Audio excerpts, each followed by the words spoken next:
Hi, everyone. Thanks for tuning into Health Podcast Show, the place to be to get the insights of leaders working at the intersection of health, science, and media. I'm your host, Dan Kendall, and this episode features a recording from the 2025 Health Podcast Summit, which was held on October 1st and 2nd. In total, we interviewed 42 speakers in 37 sessions that span topics across health, science, policy, and podcasting. You can wait to get access to all the sessions as we publish them here on your favorite platform, or you can get access to all the recordings, links, and resources by visiting our website at healthpodcast.org. Again, that's healthpodcast.org. Enjoy the show. Welcome to this session of Health Podcast Summit 2025. Our next speaker is Brinda Adhikari. Brinda is an Emmy-winning journalist and former executive producer for Jon Stewart. She transformed from corporate media powerhouse to bridge builder between public health and skeptical communities. After being approached by a Johns Hopkins virologist about the crisis of trust in science, she launched the podcast entitled, Why Should I Trust You? It's a podcast that focuses on understanding how people develop skepticism rather than debating their current beliefs. In this session, Brinda shares her approach to building relationships over months rather than seeking quick wins.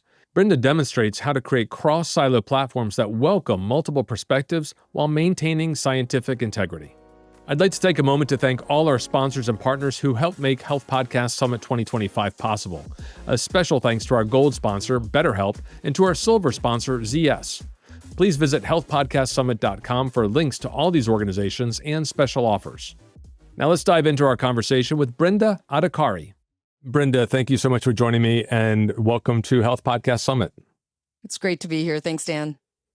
Brinda, I've told the audience a little bit about your background, but I would love for them to hear directly from you. Can you just tell us a little bit about the scope of work you've done before you've done the current podcast we're going to talk about? Yeah, I describe myself as a storyteller, as a journalist. Before I kind of became an independent media person, I was in corporate media, in the belly of the beast for almost 25 years. I was at ABC News and CBS News for almost 20 years as a producer, as a journalist, and then I joined some of the management teams there. And then I got hired by Jon Stewart, the comic, the legend, who hired me to be his executive producer on a show called The Problem with Jon Stewart on Apple TV Plus. Ran for a couple of seasons, and it was a wonderful experience. And then after that wrapped, I really wanted to do something like really different.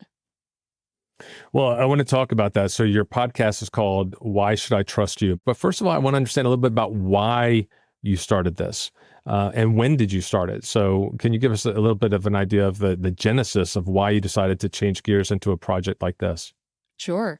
So look, after the show wrapped with Apple, I was really, at an inflection point trying to decide whether I wanted to go back into a corporate media kind of a system. And there were some opportunities, and I was just at this crossroads where I was like, what am I going to do? And at the same time, I got some outreach from a virologist at Johns Hopkins University, the Johns Hopkins School of Public Health, which is like a really big school of public health in this country. Her name's Maggie Bartlett, and she's actually my co-host now. But she had reached out to me just randomly on LinkedIn, and she was like, look, I've seen your work on John's show, and I really like how you break issues down. You seem to be a good communicator. And we're having a real difficult time in public health reaching the public because they appeared not to trust us. And I was so kind of intrigued by this. And at the same time, I was sort of like, I don't know, public health, that's really not my thing. But I really couldn't kind of stop thinking about it. And not for the reasons I think Maggie assumed I would be interested, because I think she thought I'd like help her come up with some bird flu campaign or something. And I was like, it's the trust thing that you said that's really fascinating to me. And at the same time, there had been some interesting studies that had just come out from like Pew and a few other places to show that trust in science, while ordinarily quite high, and it's still high, it had started this sort of precipitous decline. And so I just, like as any good producer, I saw a good story. And the more we dug into it, and maybe I'm getting ahead of myself here, but the more we dug into it, the more it was like, oh no, this is real. There's a real crisis of trust in this country when it comes to things like science, public health, medicine, and COVID had a lot to do with it. So what's the elevator pitch for your podcast, Why Should I Trust You?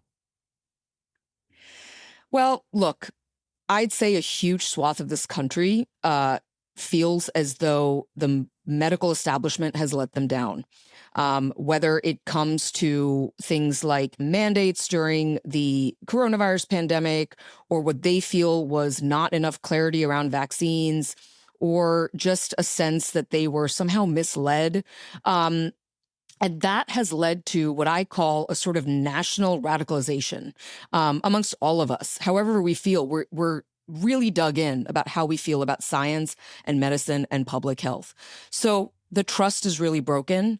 And this podcast attempts at looking into why that trust is broken and what we can do, if anything, to attempt to rebuild it. That's a big project. It's a big task, right?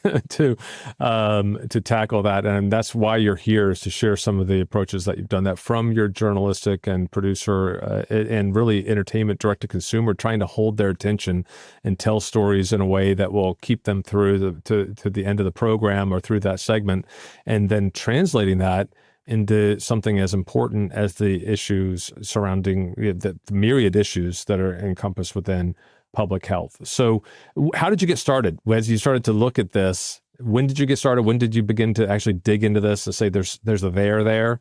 And take us through how you sort of evolved the idea behind this show. So basically, Maggie had reached out. I had considered it. And then my friend Tom Johnson had also just wrapped the show. And we were like, let's do this together. So we started looking into it as the just first researching. We spent about, a month or two just researching. And, I will say, just as a note to folks trying to, if they're either leaving corporate media or they've been laid off or whatever, it was like, I got like a payout, which is why I was able to support myself during this time. But this isn't easy. I just want to make that really clear. There isn't a lot of support for independent journalists out there. So it was, both Tom and I were part of this kind of media contraction, and both left big corporate media and had decided to go at it on our own. And we were lucky enough to be able to do it. I just wanted to make that point in the beginning.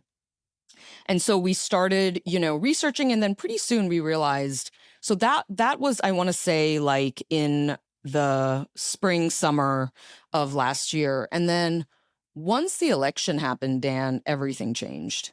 I think we realized, well, it was a combination of the election happening plus the market telling us that there was just no appetite for like a health mistrust show on like Netflix, And we were like, we need something that's much more agile, in the moment, responsive, and that's really just like a conversation with our audience.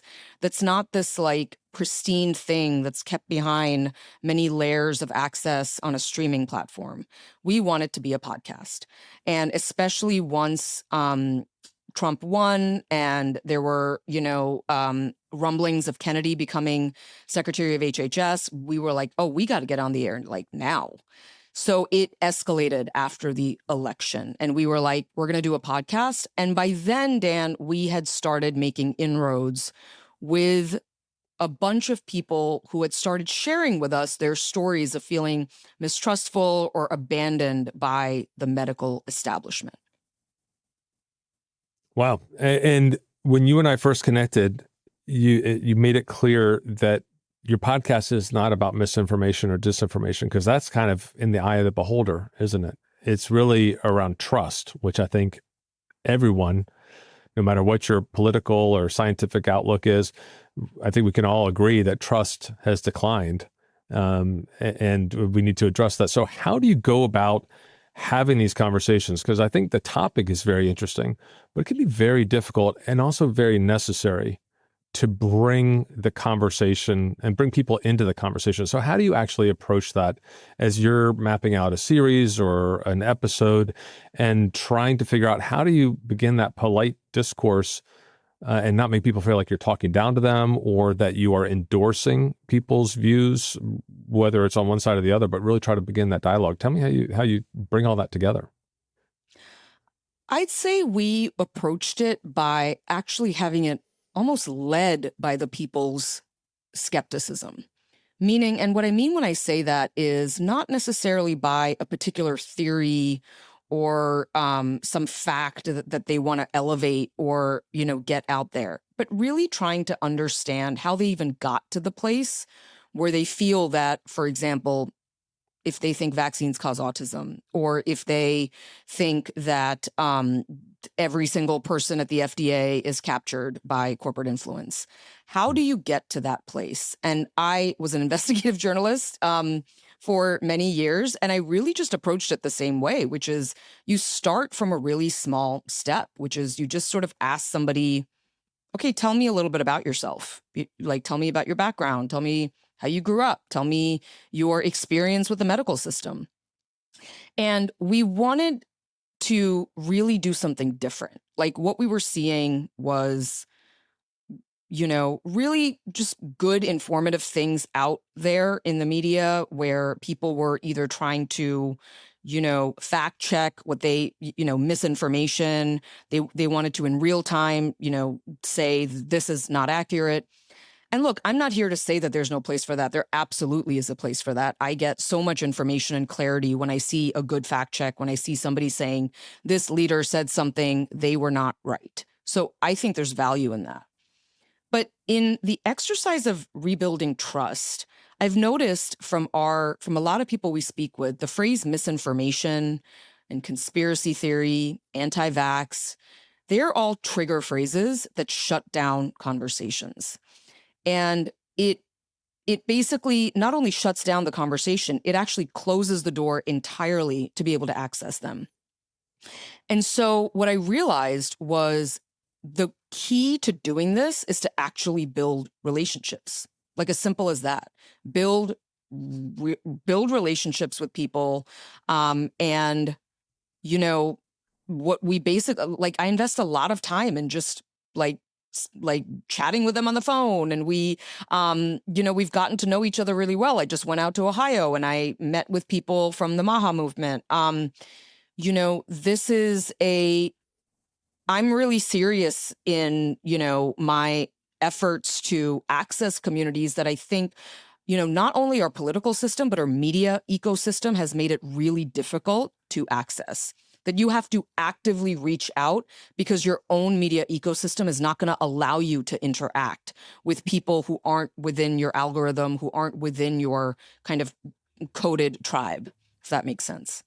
So how do you, as an organization or as a group of creators, how do you hold yourselves sort of accountable? You talked about fact checking, and I know journalists, this is part of the reason that I have a high degree of trust in the mainstream news, because I know they've got shareholders. I know they can be held, taken to court and held liable, as we've seen in recent years, as organizations have had to pay hundreds of millions of dollars in fines for various things that they've been accountable for, much different than the sort of a person who's creating a podcast. They're not necessarily a good target for someone to legally prosecute or be held accountable. So as an organization, as a group of journalists who have that sort of ethical programming internally and training, how do you hold yourselves accountable to say, if someone's sharing information that you believe to be untrue or that could harm the decision-making of people who might be listening, what do you do in the moment? And what do you do as an organization perhaps after something? Because we all know that science can change as the data change. Sure. Well, there's a couple of things we do. One is, on the podcast, there's 4 of us, co-hosts. We will do what we call a walkthrough, which is we lay out a kind of like, here's what we know about the facts based on our reporting, based on the available evidence, based on our analysis of the available evidence. So we spend sometimes 10 minutes, sometimes 30 minutes just going through the background. Then if we bring on a guest who I know is saying things that the scientific consensus feels differently from, I may put out a disclaimer that you may not agree with everything this person is saying, but we're here to hear their perspective. And, we're not here to create a debate. That's something I've said before. Sometimes I worry that there's such a fear of quote unquote platforming people that we are too quick to close the door on perspectives that are still important to sort of hear how people are thinking. even if facts are wrong. Because when you hear how someone's thinking, it can inform how sometimes you respond to things and how you might approach policy or how you might approach reaching a community. So for instance, I've heard from a lot of people in public health. At first, I was really worried that everybody would be like, you're platforming misinformation, which I don't think we were doing. But I think people, I could see why someone would say that. But the truth is, Dan, it very quickly became folks from public health reaching out saying, wow, this has been a super helpful way for me to learn how an enormous swath of this country thinks. And it's really helping me target my messaging in my public health, documents or front-facing media. It's helping me reach patients. I mean, I have doctors telling me that they're literally prescribing our podcast to patients, which I thought was really interesting and moving. So I think we wanted to almost not make it this binary of we're either elevating misinformation or not. We're almost doing something completely different, which is that we're telling you the origin story of where someone's suspicion and skepticism comes from. It's almost like we're the first 3 episodes of Star Wars. You know what I mean? Where it came from, or maybe not. Maybe that's not the one. We're like the Anakin Skywalker of this. I don't know if this is working. That metaphor. Yeah. Oh, believe me, for me, it's 100% working. We're the prequel, Dan. That one's for you. Okay. It's really difficult to do what you're doing in terms of having the conversations and trying to be fair to the speakers as well as serve the interests of the listeners and walk that tightrope of ensuring that people aren't necessarily viewing the fact that they're speaking, that these views are being shared, that necessarily those are things that people should adhere to. But as you say, sort of looking at the genesis, we're trying to establish how do we identify the trust and build those bridges. But it kind of puts you at risk. And you're doing something that a lot of organizations might not have the appetite to do right now. But it also kind of puts you at risk as you try to bring this fair platform for conversation to unearth this understanding. I commented on one of your posts recently after the CDC shooting, and by voicing support for you and your mission of trying to establish and create this environment to have trusted conversations and open conversations and support for each other as individuals and fellow Americans or community members. And, people didn't seem to look at that. They were attacking sort of my comment as almost thinking that I was downplaying the horrible tragedy of that shooting and the officer's life who was lost. And so it really puts you in the spotlight here. You're comfortable with that? Yeah. It's a great question. And I'm sorry that you got dragged into that, Dan. And I appreciate what you posted. But look, here's the truth. I have so much empathy for that anger, that frustration, that sense that this really heated rhetoric is what's causing violence in the country. I've spoken to Maha supporters and have shared that sentiment. And while some of them don't appreciate being lumped in with, what every indication shows is a pretty deranged person, they also get it. Because if the shoe was on the other foot, they would also probably be really upset. So, if you notice the way I responded to a few of those comments, I kept it really civil. I kept it polite. People are mad right now. People are really upset, and I understand that. But for me, I can't let that stop me from my goal, because if we all just get super mad and attack what we feel like is wrong, and that's the only thing we do, and by the way, I want people to fight, but if we're not also building trust at the same time, once you are done with the fight, what do you have to show for it? And if then suddenly you're in charge, what idea are you going to have? What are you building? And so I sort of view myself as I'm almost like the air support maybe for some of the folks who feel like they're fighting, but I also need to keep building, because if we don't have enough builders right now, all we have is going to be the heat, the fight, the media battles. And I'm here to just kind of while that's a challenge, Dan, you're right, some of the comments, I think the way bigger challenge now is just the media ecosystem in general. which is so siloed. And it's so like, you know, the Democrat media, the Republican media, the bro podcasters, the whatever, right? And I think we are really doing the maybe futile task, but I'm going to keep trying, of trying to create a platform that can actually welcome multiple silos. And the way that we do that is actually giving them all a seat at the table without compromising on the integrity of facts, science, or data. And I would challenge anyone to listen to our show and tell us where we got our facts and data wrong. I'm not saying that maybe we haven't made mistakes, but we don't intentionally try to play anything down.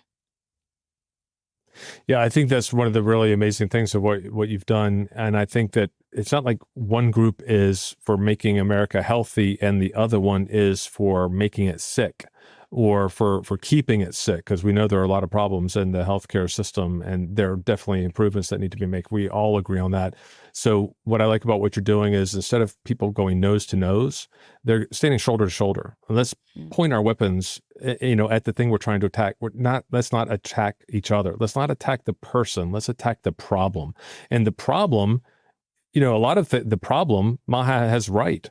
In my view, in my opinion, Maha has right around some of the problems. What might be mistaken is around some of the causes of that, or what's actually proliferating that, or what led to the point where we are now with our food sources and the preservatives in food and things like that. So I think it's really important to have things coming together. And what I love about the fact that you did choose to do a podcast, and maybe it chose you based on the moment and what your available options were, is that you're not constrained to fit into a segment that airs between commercials. You have the luxury of being able to create the story that's of the length that you need it to be to reach and inform your audience, and for the speakers who are participating to share their views effectively. So how has that sort of factored into the 40 or so episodes that you've done? What's the sort of range of length and stories that you've been able to share in creating the content? It's been so liberating, Dan. I've loved it. I'm like, this is the format I was just made for. It's like, where has it been all my life kind of thing. I all the skills I learned through television production have really come in handy. Like, I do all the editing, and I learned how to edit at ABC News. And so I was really grateful for that. Although, gosh, the tools make things so easy now.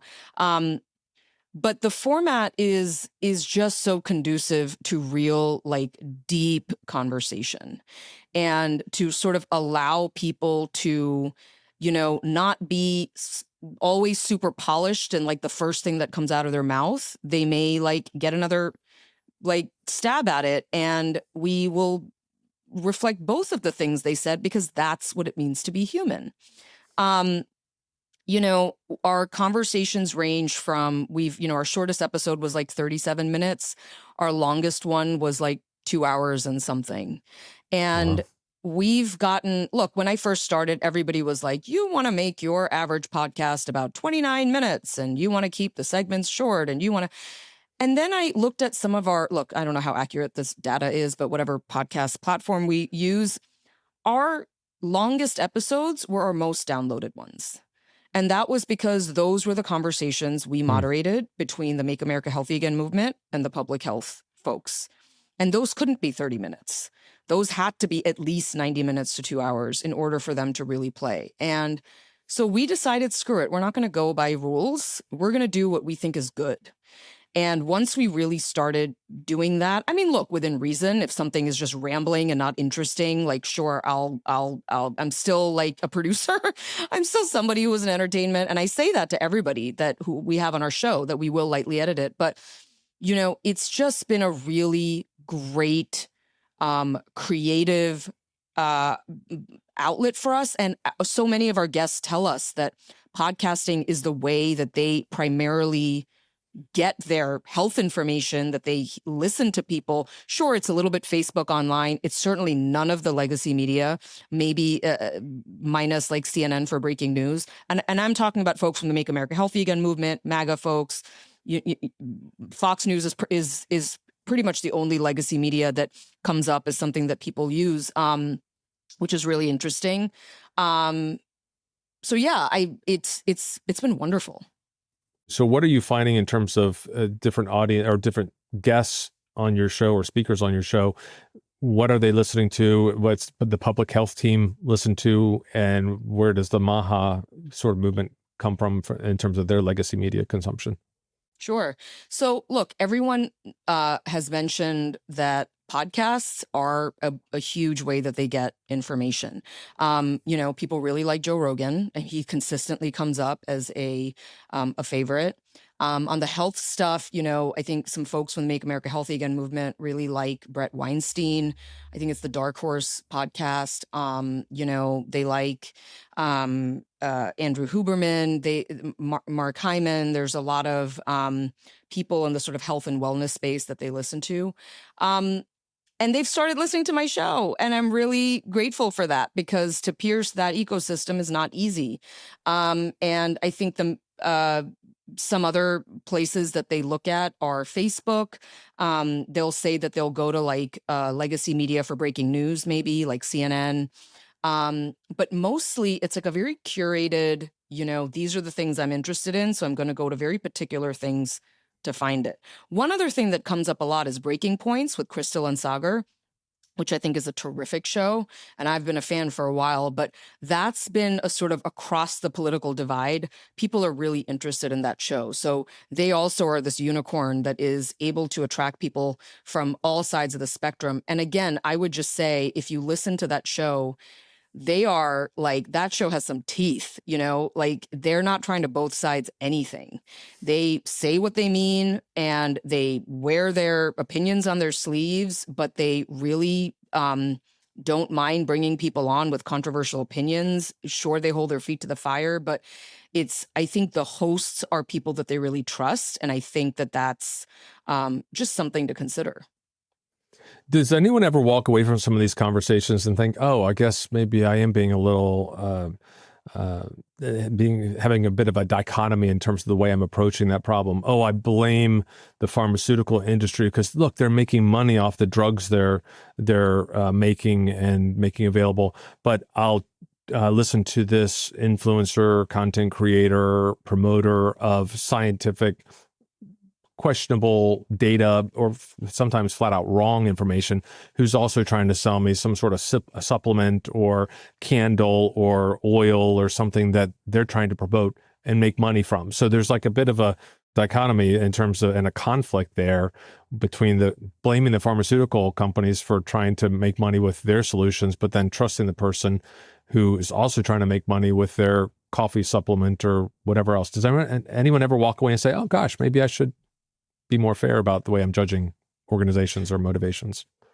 Yes. I mean, we've had those conversations. I think, I've reflected on this a lot, Dan, because this has come up before, which is, what is the difference between the money made in supplements and the money made in pharmaceuticals? And I think, there's this sense that supplements are part of a counterculture that is in response to a medical establishment that didn't allow them to really succeed for years, which is the same reason why they like a lot of their media stars. One could say that, people like Rogan and Huberman are no longer underdogs. They are the media now.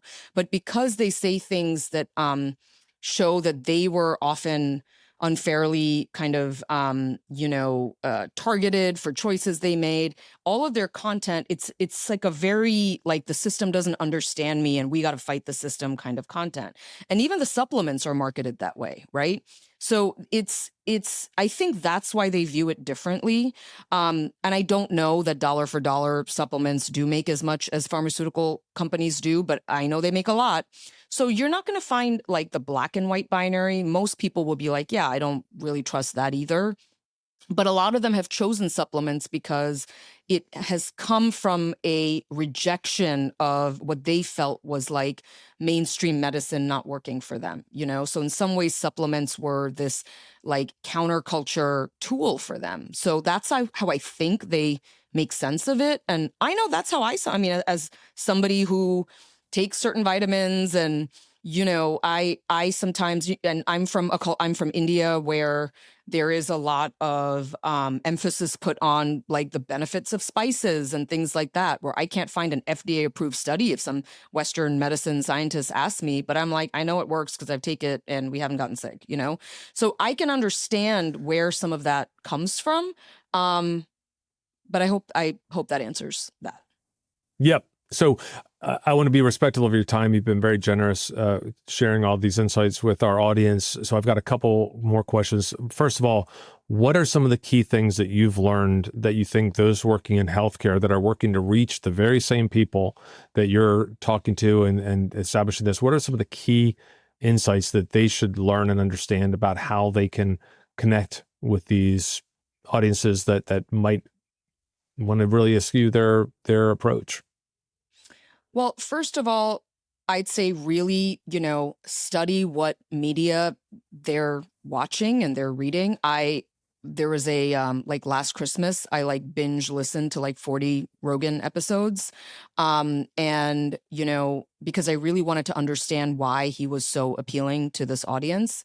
And one thing I picked up on was in like 60% of them, he talked at length about COVID and his experiences with COVID, or the lab leak theory, or, just government overreach. And I was like, wow, this is like a real big thing.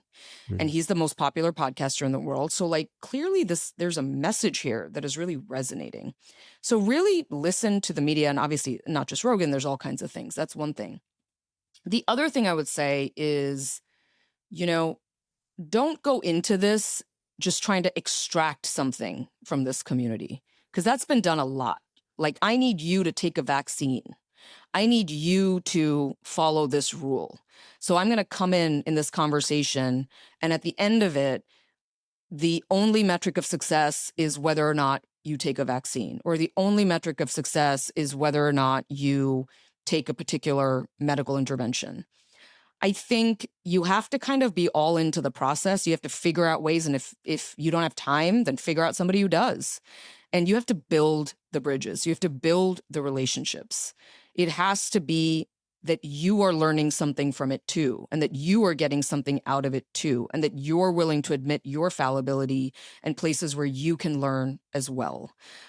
People are way more willing to open up to me when I've expressed certain vulnerabilities that I have, or ways that for instance, I'll be really honest with you, I have a lot of criticisms of corporate media, and I'm very open about it. I'm open about it on the podcast. I'm open about it with my guests. And a lot of them have told me that that is something that has really appealed to them, because they have a lot of mistrust of corporate media. Now, I have some slightly different reasoning. I've worked within the system, but yet that openness and honesty is something that they feel like builds trust. So don't be extractive. Really get to understand what they read, what it is that's really resonating with them. And then lastly, be patient. This takes time. It doesn't happen overnight. You really have to kind of plant the seeds in order to watch them grow. And watching them grow, again, change your metrics of success. It isn't just about getting vaccinated. We as a country are really broken right now in our ability to reach each other, period. And that work is potentially generational, and that's okay. What does the podcast format, how does that sort of specifically play a role in your ability to build these relationships as opposed to other media? Well, look, I think one of the things that people who listen to the podcast, they really do appreciate that we give a real seat at the table to people to talk, to reflect their concerns. I moderate the conversations lightly, and they really appreciate that. So one thing is,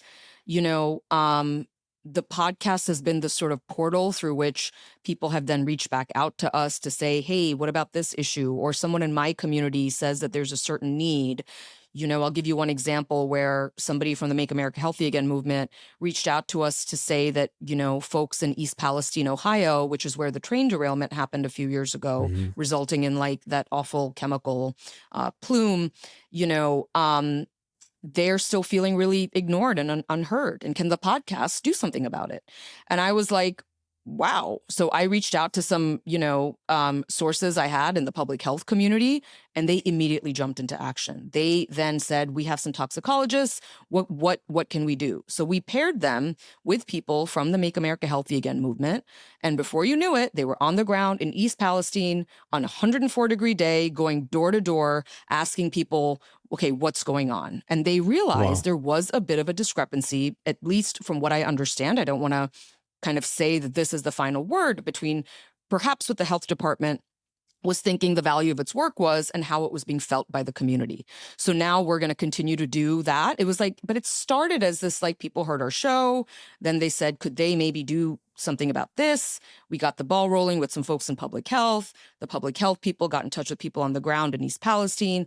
And then it was just set into motion. And that's the dream, honestly. I mean, if that happens, like, even a couple more times, like, wow, that's amazing. And project-based work, I think, is kind of our future right now at a time when government is being dismantled so much. We do have to make the case that some of this project-based work, if done to scale, can really add value to people's lives.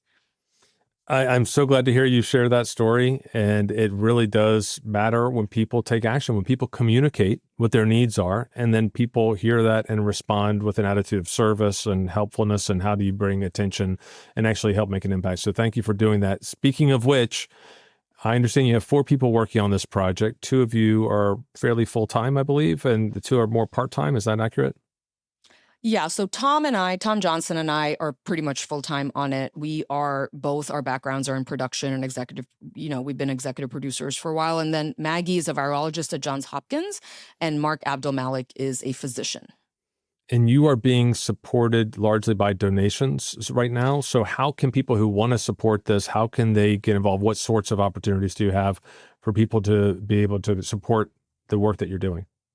Oh, thank you so much for asking that, Dan, because, we do devote a lot of ourselves to this, and we love the work. And I wish we could just do it all for free. But, we have gotten help from family and friends. There's been a little bit of foundation support, which we've been grateful for.